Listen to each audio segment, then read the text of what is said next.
In the last episode of Season 1, Ferris and Littera finally admitted their love for each other and believed their future was all about happily ever after.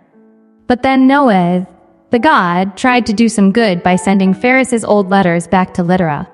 However, since Noah isn't as powerful as before, it seems like Littera might have to sneak into the palace. So, the whole happily ever after thing might have to wait. It's quite a conundrum, figuring out how to retrieve those letters when they went to great lengths to ensure they'd never have to set foot near the imperial palace.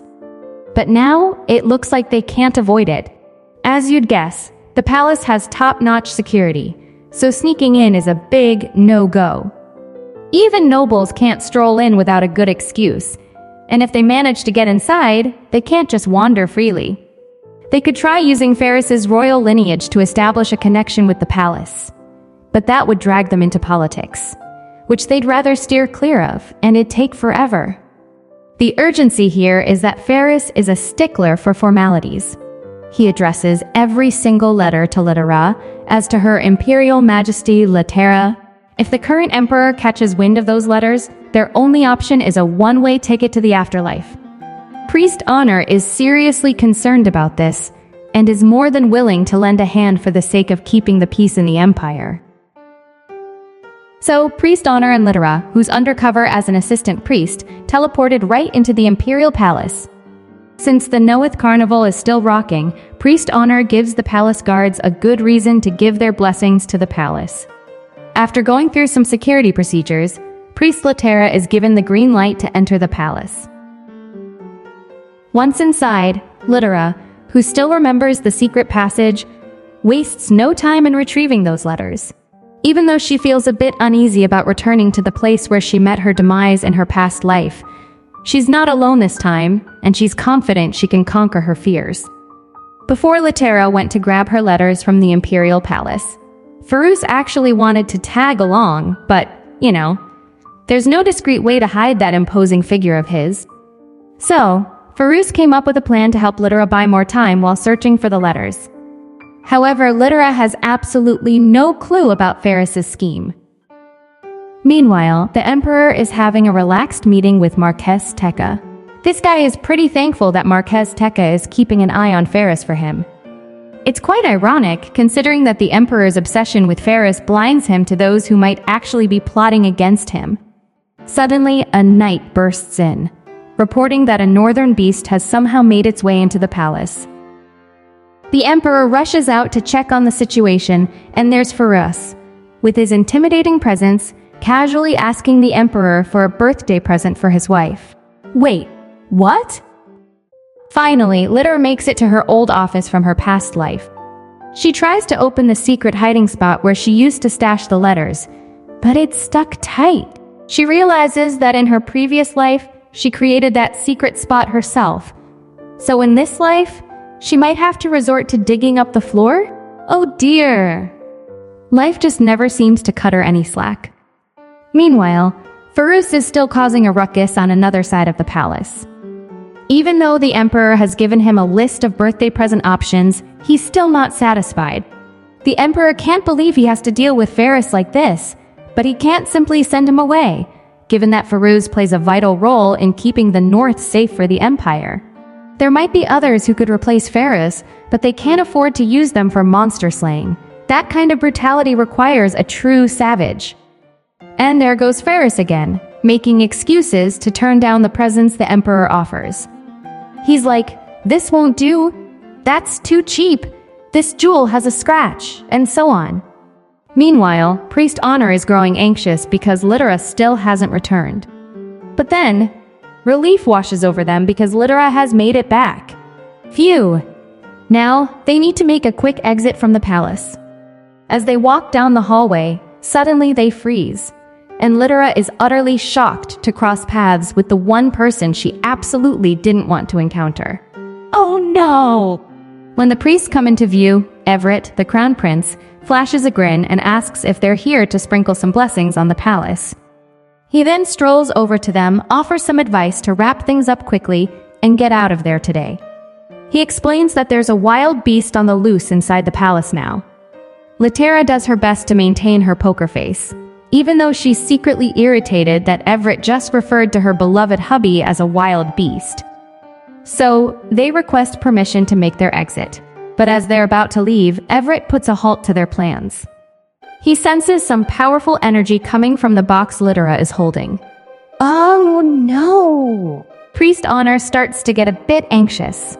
Just so you know, Everett is pretty sensitive to certain energies. So Everett asks them to reveal what's inside the box.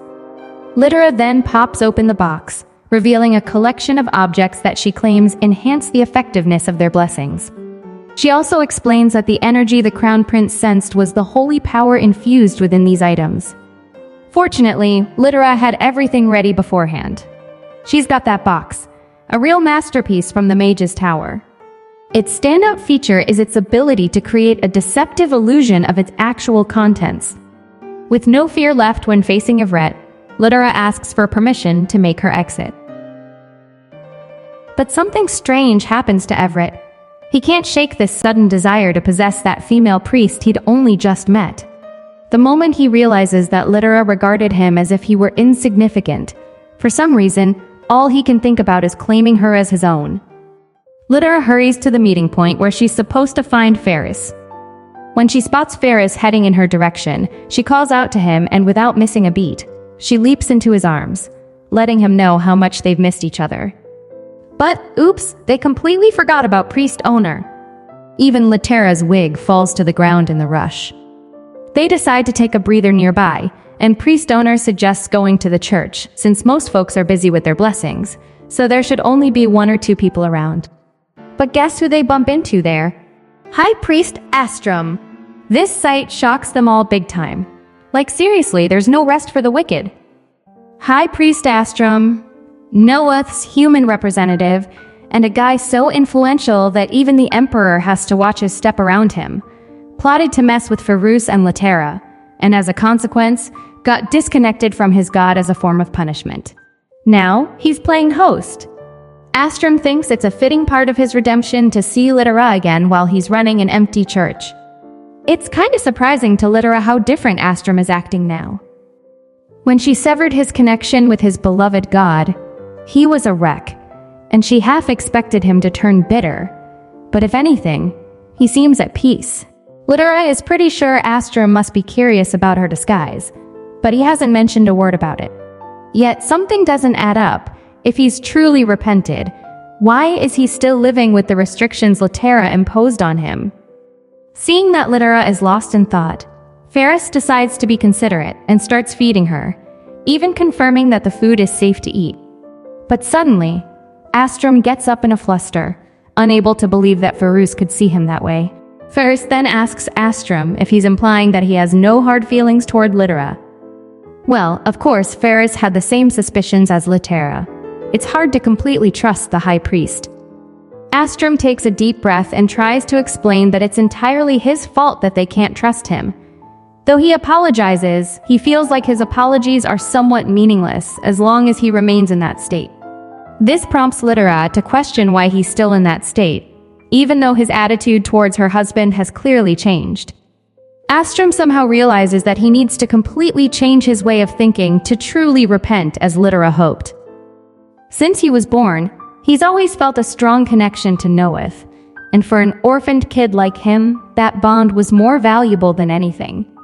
This made him get a bit too full of himself, thinking he was better than others. So, it hit him like a ton of bricks when he found out about Littera's existence. Suddenly, he became fixated on making sure Littera was absolutely perfect, all to keep Noeth's reputation untarnished and to make Littera the most important person in his world. And the truth is, Astrum still feels that way. Despite his deep regrets and reflection on everything he's done, his core way of thinking remains unchanged, and that's why he can't meet Littera's expectations. Littera didn't see that coming. She already had a sense of his mindset from her past experiences with him, but Astrum had never really examined himself like this before. It's a whole new ballgame. So she asks for some time to mull things over. In their room, Littera turns to Ferris and asks for his thoughts. It's a bit tricky to put complete trust in Astrum, but Ferris figures it might be smart to set up some kind of test to see how he behaves. Littera agrees. She's inclined to give them a shot at redemption, a chance to turn things around. So Littera goes to Astrum to let him in on their decision. Astrum is well aware that the Emperor really can't stand Ferris, and even the Emperor's son, Crown Prince Everett, shares that sentiment. Knowing this, Littera asks Astrum that if the palace ever starts cooking up a plan to attack House Termin, could he use every ounce of his power and influence to put a stop to it? Astrum gives his word, swearing in Noé's name that he'll assist them in any way possible. Littera firmly believes that as long as she and Ferris are united, they can bulldoze through any obstacles that come their way. In the Imperial Palace, Everett notices that his dad is in a seriously good mood today. Turns out, the Emperor, Everett's dad, is super thrilled because he's finally found Ferrucci's weakness. But Everett can't figure out why his dad is so fixated on Ferris. Even though Ferris has royal blood, Everett doesn't think he's much of a threat. But for the Emperor, just hearing the name Termin used to be a major threat to their rule. He believes that respect, honor, and glory can't be bought with power or money alone, and Ferris' father has it all and then some. The Emperor even wanted Ferris's mom back in the day, despite knowing she was married to Calip's Termin, Ferris's dad. So, the Emperor advises his son, Crown Prince Everett, to make sure Ferris doesn't become too obedient if he wants to keep what's his. With a confident smile, Everett reassures his dad that there's no need to worry because what he desires is something Ferruz can never attain. Well, turns out Everett was way off the mark. Meanwhile, Littera is totally blown away by the gift Ferris snagged from the Imperial Palace.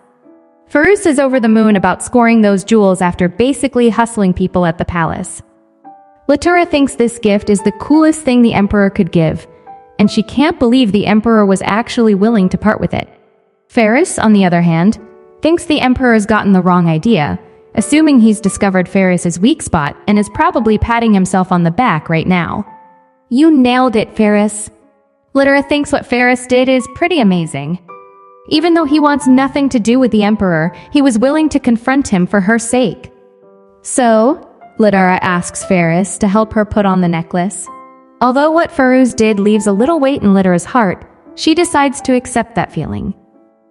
Ferruz then carries Littera to the bed and asks if she's going to read the letters. But Littera is worried she'll end up reading them all night, so she decides to save them for later. Finally, Ferruz plants a goodnight kiss on Littera's eye. As he watches her sleep, he's relieved to see that she looks as peaceful as ever, even though she just met Everett earlier. After getting back home, the next few days were all about catching up on a mountain of work. But finally, there came a moment to sit down and dive into those letters. The day when Littera's letters showed up, it felt like a miracle to Ferris. He had so many questions, but with only one side of the conversation, he could only guess at the context. Teamwork with Littera helped them match up their letters, and it became crystal clear how much the other Ferris cared about her. That other Ferris who penned those letters was head over heels for Littera. For Ferris, even without any memories of that past life, knowing he loved Littera back then too feels right, like he was destined to always love her. Let's take a look at Ferris in his past life from his perspective. Back then, his butler informed him about a letter from the new empress, Littera, and suggested he read at least that first one. Littera, before her empress days, burst into high society like a shooting star. After alerting the Empire about sudden monster appearances in the southern lands, she became a regular presence. She managed to persuade many influential people in the Empire, including Everett, to support her cause, and she tirelessly traveled all over the land, solving problems. In the end, she even prevented the apocalypse. At that moment, Ferris couldn't help but wonder why the Empress would bother sending him a letter.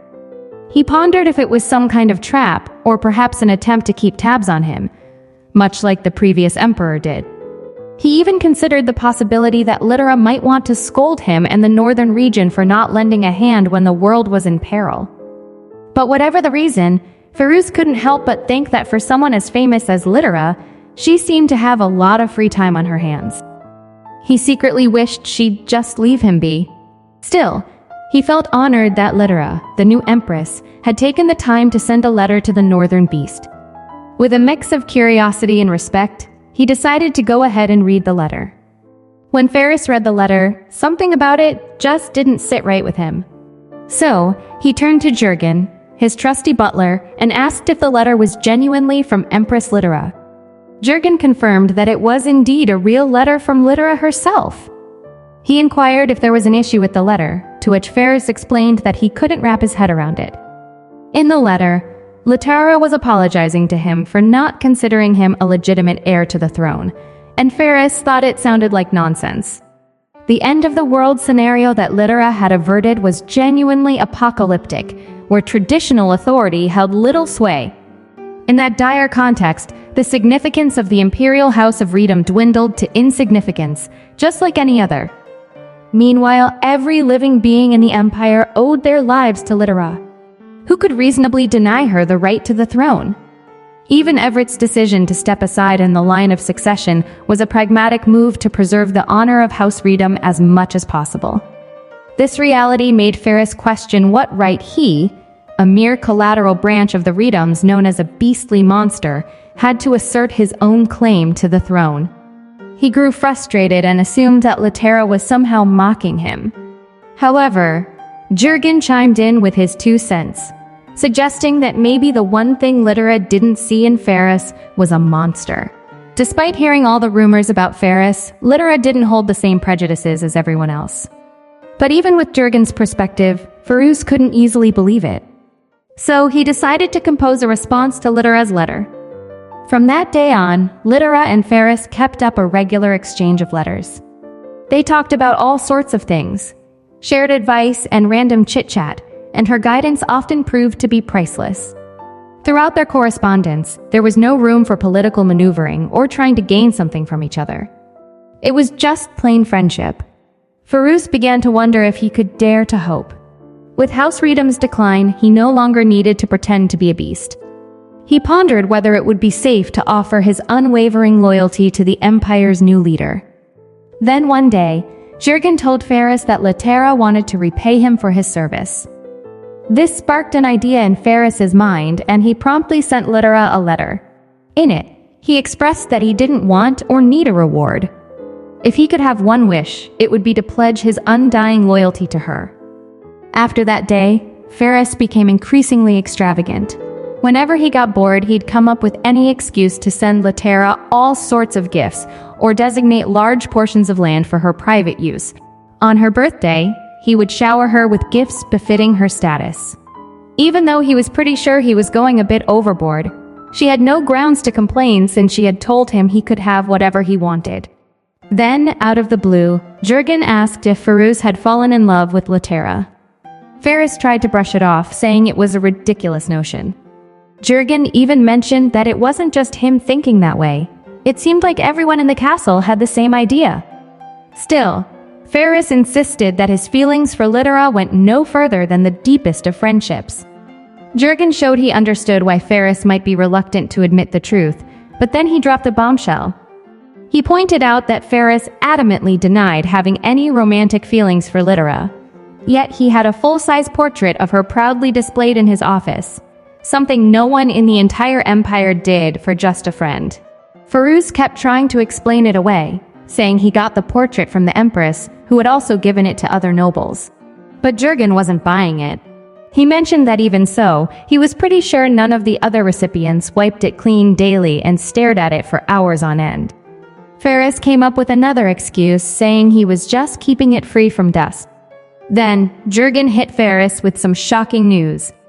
He informed him that according to imperial law, the emperor could have concubines, which essentially meant that Littera being married shouldn't be a hurdle to Ferris's feelings for her.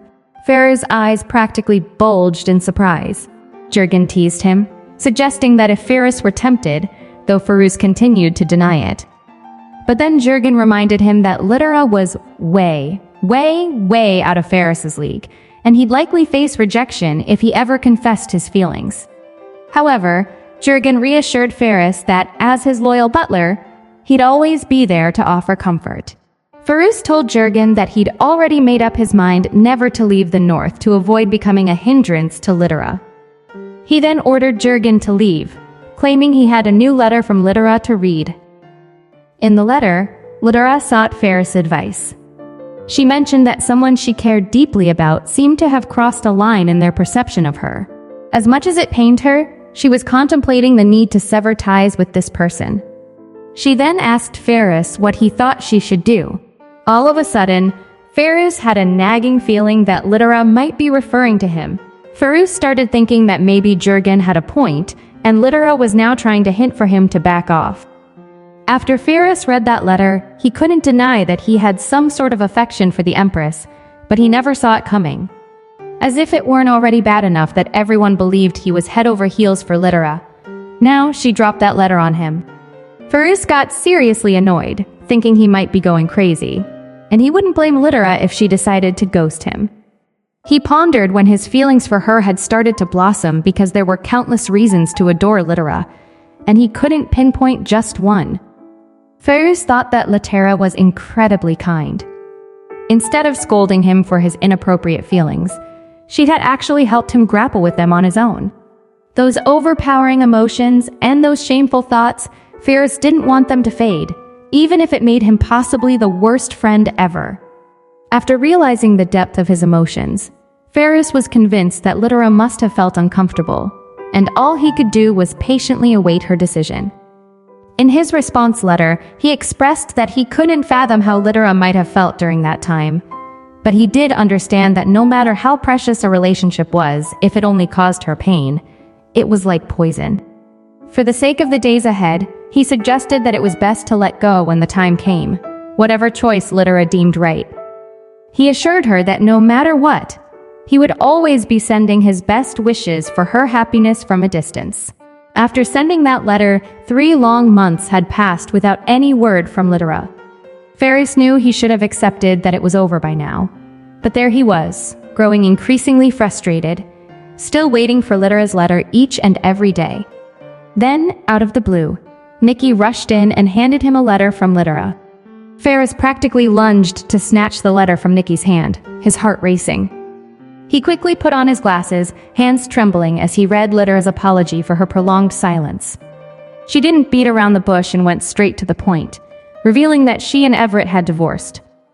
As he read this unexpected news, Ferris was left feeling thoroughly confused about what was happening. In her letter, Littera provided a detailed account of the events that had transpired in the past few months. She explained that the divorce proceedings had been incredibly complicated due to her status as the Empress and Everett's ties to the former imperial family. This had left her with very little time to write to Ferris, as it had been an emotionally taxing period. Littera went on to explain the primary reason behind her decision to divorce Everett. She described how Everett had started displaying an increasing and uncomfortable possessiveness over her. Despite her efforts to salvage the relationship, which she had held dear, things had only deteriorated over time. Littera felt herself becoming more and more trapped, and she could sense the undesirable changes in herself. While reading Littera's letter, Ferris finally realized the deeper meaning behind her previous correspondence. In that moment, Ferris felt an immense sense of relief. It became clear to him that Littera's intention was not to sever ties with him, but rather to end her relationship with Everett. He couldn't help but release a joyous laugh, as if all the burdens that had weighed on his heart had suddenly vanished. He was relieved that he could continue his relationship with Littera, and she would no longer be tormented by those worries. In her letter, Littera also extended an offer to help arrange a marriage for him as a way of repaying his advice. Ferris, however, couldn't help but entertain the thought of pursuing a romantic relationship with Littera. But then he crumpled up that fleeting idea, realizing that he didn't want to jeopardize their existing relationship. Instead, he composed another letter in a serious tone, politely declining Littera's offer. Despite the back and forth of letters and an invitation from Littera to meet her, Ferris continued to decline, citing his concerns about potential political repercussions if they were to meet. This time, while Ferris was on a monster hunting expedition, Kane, his knight, brought him another letter from Littera. As Ferris read it, he found Littera expressing her understanding of his worries, but also expressing her desire for a day in the future when political concerns would be of no consequence, and they could meet as good friends rather than as Empress and Duke. Deep down, Farouz was torn. He knew that Littera cherished the idea of such a meeting, but his own fears and insecurities held him back, making him believe that he couldn't fulfill her wish. While Farouz was still engrossed in reading the letter, a sudden commotion interrupted his solitude. Jurgen, riding a horse in haste, approached Faris with urgency in his eyes. He quickly informed Faris that something had happened to the Empress. Farouz couldn't believe his eyes. Before him lay a coffin, and inside it was Littera. Everett, who knelt down beside, displayed no signs of remorse. Farouz was in utter denial, unable to accept that Littera had passed away. He desperately clung to the hope that it was all just a terrible dream. Suddenly, Farouz hears a familiar voice calling his name. He turns to see Littera, alive and well, looking at him with concern. She asks if he's had a nightmare, noticing that he is drenched in sweat. In an instant, Faris embraces Littera, still trembling, tears streaming down his face. Overwhelmed with remorse and relief, he apologizes to Littera for not being able to protect her in her past life. Faris must be going through a tough time right now, especially since he's remembering his past life. Let's hope their connection keeps getting stronger day by day. And as usual, if you want more of this video, just hit that like button and drop a comment below. Thanks for watching. Hope you had a great time.